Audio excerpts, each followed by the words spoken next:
Bonjour à tous et bienvenue sur la chaîne. Donc j'espère que vous allez tous très bien. Donc dans cette vidéo, je continue mes présentations, donc toujours avec lo Scarabeo, donc l'éditeur italien qui nous habitue depuis quelque temps à des très beaux tarots, enfin de bonne qualité, dans des beaux packaging. Alors, on m'a fait souvent quelques réflexions que l'image était à l'envers, enfin les textes étaient à l'envers, donc j'ai tout simplement tourné le portable d'endroit et je vais voir si dans mon programmateur de vidéo je peux modifier tout ça, mais je ne suis pas sûr de pouvoir le faire. Donc j'espère que juste en tournant la caméra de côté, le problème sera résolu. Bon, sinon, bon, comme vous ne voyez pas les titres, je ne pense pas que ça soit bien grave. Alors là, il s'agit du tarot de Dante. Donc, toujours de lo Scarabeo. Alors, la dernière fois, je ne vous avais pas dit le créateur, donc il faut dire que ça n'est pas écrit dessus. Il s'agit de Guido Zibondi Marchesi. Voilà. Donc, une boîte en dur, un peu comme le Runic Tarot. Donc, pour ceux à qui ça intéresse, il faut savoir que vous avez le Gustave Doré de la Divine Comédie de Dante. Un gros bouquin comme ceci, où vous avez une image et un texte. Vous avez également la Bible de Gustave Doré qui se trouve à moins de 20 € sur Amazon, eBay, tout ça. Vous pouvez les trouver et vraiment de bonne qualité, donc ça peut être intéressant pour ceux qui possèdent le tarot de Gustave Doré, la Bible de Gustave Doré, le tarot, je veux dire. Ça peut être intéressant, ou ceux qui sont intéressés par lire la Divine Comédie de Dante, ça peut être intéressant. Je retourne au tarot. Donc Dante, normalement, est un personnage qui va libérer sa bien-aimée de la mort. Voici l'intérieur de la boîte. Il va pour ça braver le purgatoire, les 7 enfers ainsi que le ciel.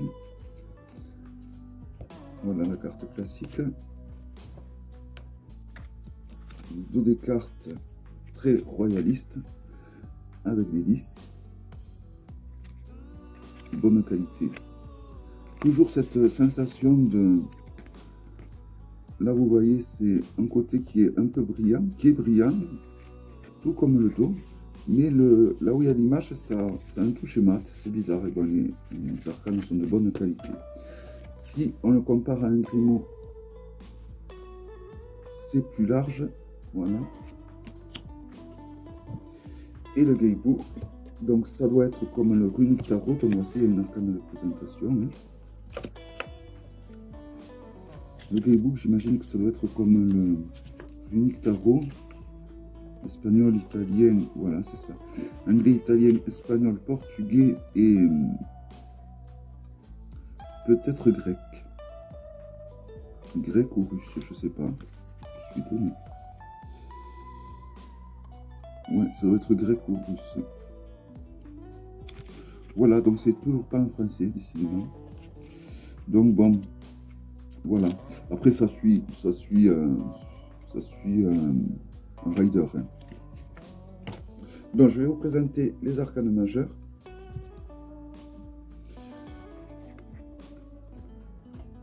Alors, je l'ai un petit peu regardé vite fait, car moi j'aime beaucoup l'histoire de Dante et de la Divine Comédie, mais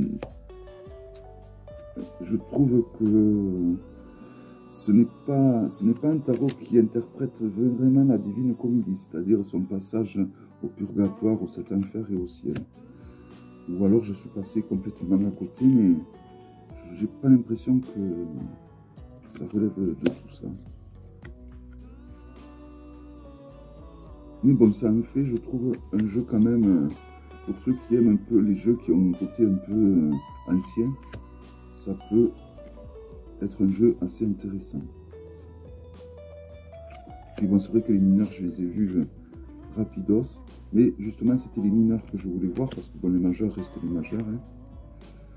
Mais j'ai pas vu trop des décors infernaux, parce que quand même, ils traversent les 7 enfers. Pareil au niveau du purgatoire, je vais y arriver. J'ai pas vu non plus un truc qui pouvait m'y faire penser. Donc bon, et j'ai pas vu non plus de paradis.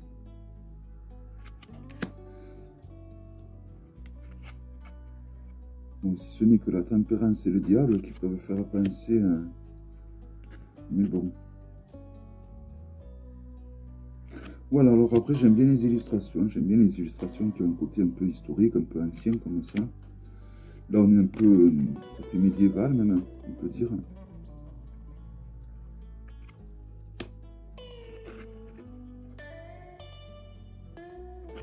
Mais vous allez voir, pour le coup... Alors, je vais regarder vraiment très vite fait. Je trouve que les mineurs sont très parlantes. Très simplistes.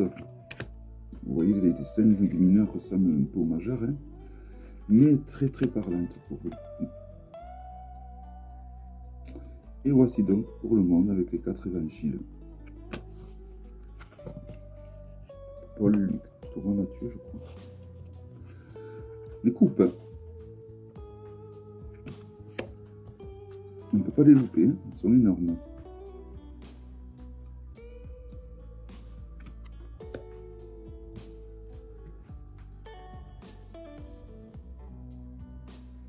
Donc voilà. Alors elles sont assez parlantes quand même, hein, je trouve. On voit si les gens sont heureux, malheureux. Voilà, je trouve qu'elles sont vraiment assez expressives. Ouais, qu'elles sont. On voit bien ce que veulent dire, je trouve.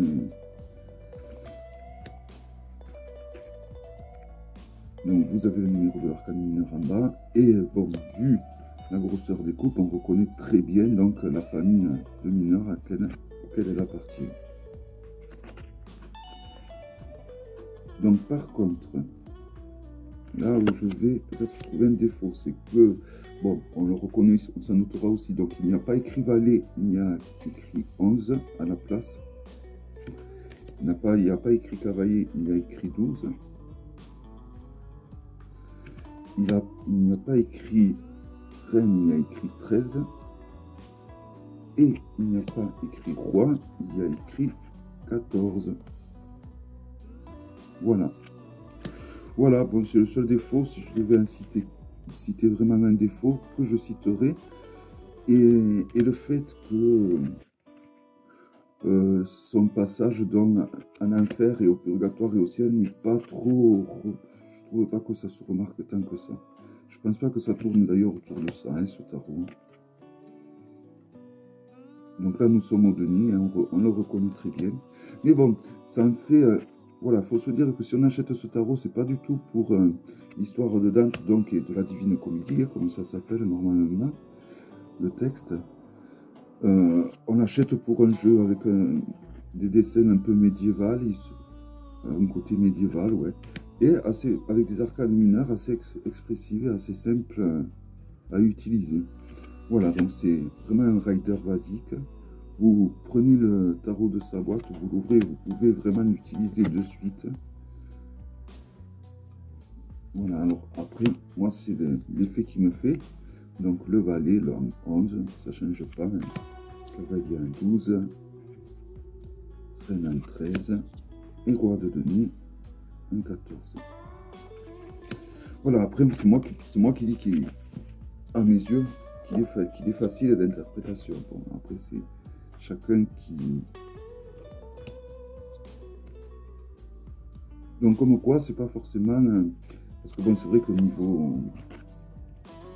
c'est pas souvent les jeux qui sont remplis, qui fourmillent de détails d'une beauté incroyable, qui sont forcément les plus parlants. Des fois les plus simples, les plus basiques, c'est souvent ceux-là...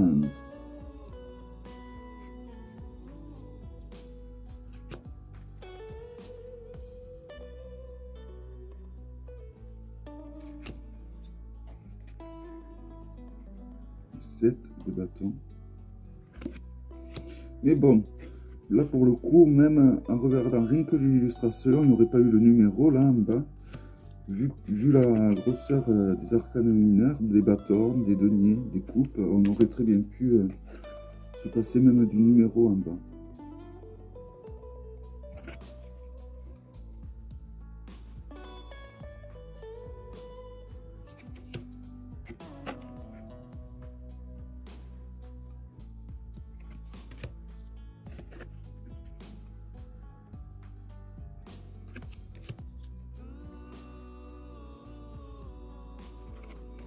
et le roi de bâton.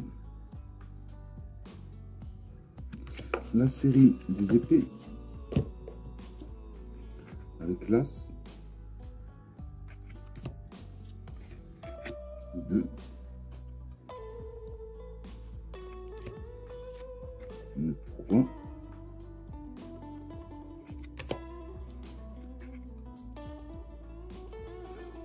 le 4, le 5, le 6,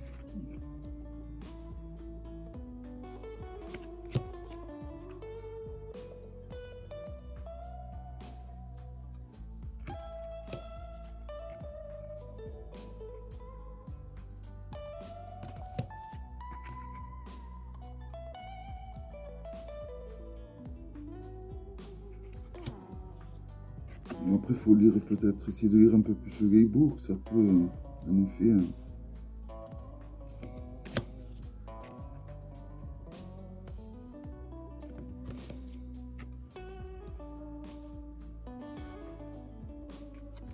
Bon, il existe qu'en ce format-là, hein, par contre, ce tarot. Il n'existe pas, parce que souvent chez Oscar Abeo, ils font un petit format et un grand format. Au niveau du packaging, le tarot reste de la même grandeur. Mais là, pour ce tarot-là, il n'existe que dans une boîte comme ceci. Voilà, donc il s'agissait du Dante Tarot. J'espère que cette vidéo vous aura plu. Et je vous dis à très bientôt pour une prochaine vidéo. Portez-vous bien. Bye bye.